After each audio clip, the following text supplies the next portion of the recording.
is going on in the country. With the K24 government under immense pressure over the return of abductions, with the whereabouts of at least 6 social media users still unknown, the blame game continues on who should be held accountable, as the Directorate of Criminal Investigation and the National Police Service deny claims of involvement. Despite his lieutenants calling for the arrest of those they claim are misusing the internet, former Prime Minister Raila Odinga, while attending the Governor's Cup in Homa Bay County, alongside his new political ally President William Ruto, has called for the end of abductions in the country. Vijana wetu wote wawe salama. Nimemwambia rafiki yangu huyu Ruto, ile mambo ya vijana kushika hovyo na kupigwa pingo na kuweka mahali na kuteswa ikome kabisa. Isiendelee. Wale ambao wanafanya mambo kama haya washikwe, wanaswe na wawekwe ndani. When he took to the podium to address the crowd, President William Ruto, seemingly calling for respect and discipline among the youth, claimed that his government was all out to stop abductions in the country. Sisi kama serikali tutafanya sehemu yetu, na yale yamesemekana mambo ya abduction tutakomesha.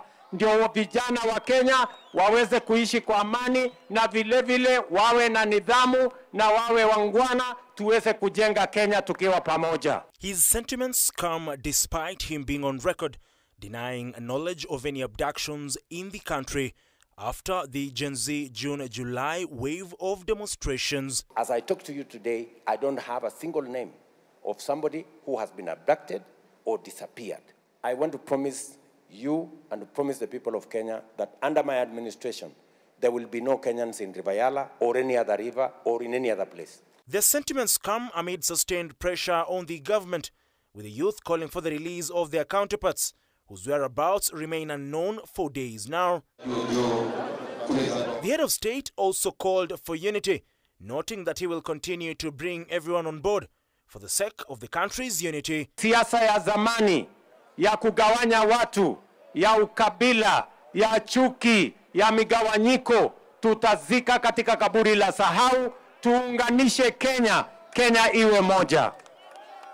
Na wauliza watu wa Homa Bay, ile kuunganisha Kenya ambayo tumefanya mimi na baba, na sasa Uhuru Kenyatta ameungana pamoja na sisi, mnakubali tuendelee ama tusiendelee? President Ruto and Odinga further expressed confidence in the former premier clinching the AU seat come February. 2025 ni ile mwaka baba atakuwa chairman wa Africa Union Commission. Nyinyi mko tayari kwa hiyo kazi ama mko tayari? Mnamuombea Mheshimiwa Raila Odinga awe chairman wetu wa Africa Union na atusaidie kuunganisha bara la Afrika. Vile ametusaidia kuunganisha Kenya, pia tunamtakia heri aunganishe bara letu la Afrika, ndio biashara iendelee. Ian Keitani, K24 TV, Nairobi. Interior Cabinet Secretary Kipchumba Murkomen and a section of political leaders have called upon the arrest and prosecution of those misusing the internet in demeaning the leadership of the country.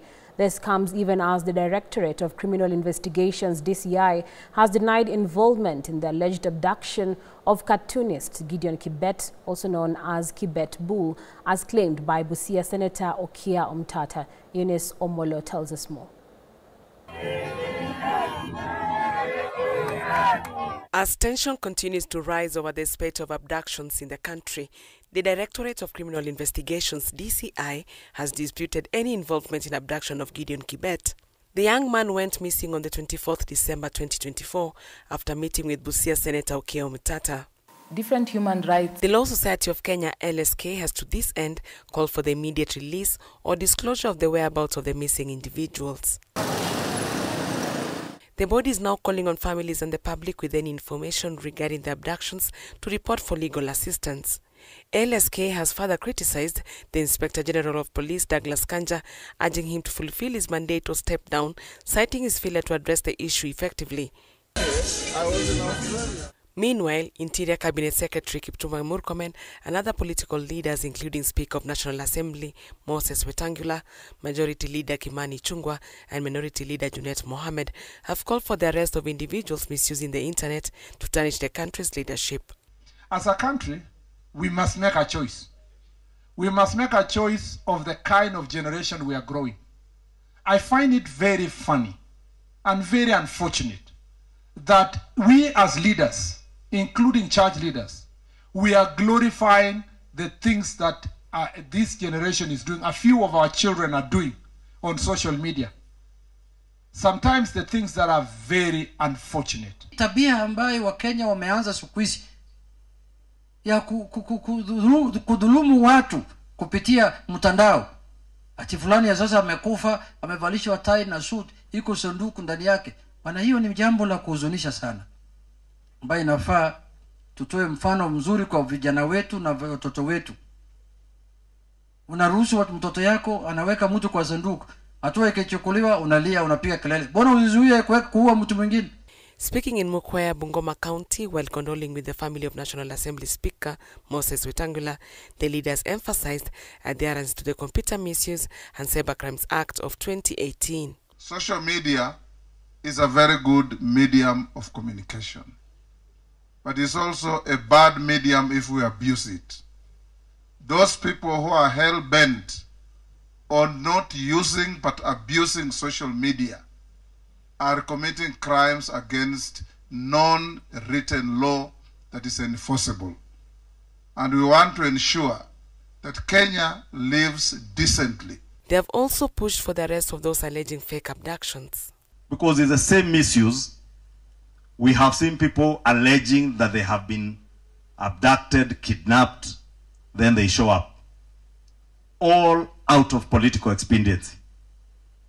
If anybody alleges that they have been kidnapped, abducted, and they are not, they should also be arrested and charged for misuse of their computers and cyber crimes. The Kenya National Commission of Human Rights has reported 7 abductions in December, with only 1 individual located so far, even as concerns regarding rising abductions continue to fuel public outcry. Eunice Omolo, K24 TV.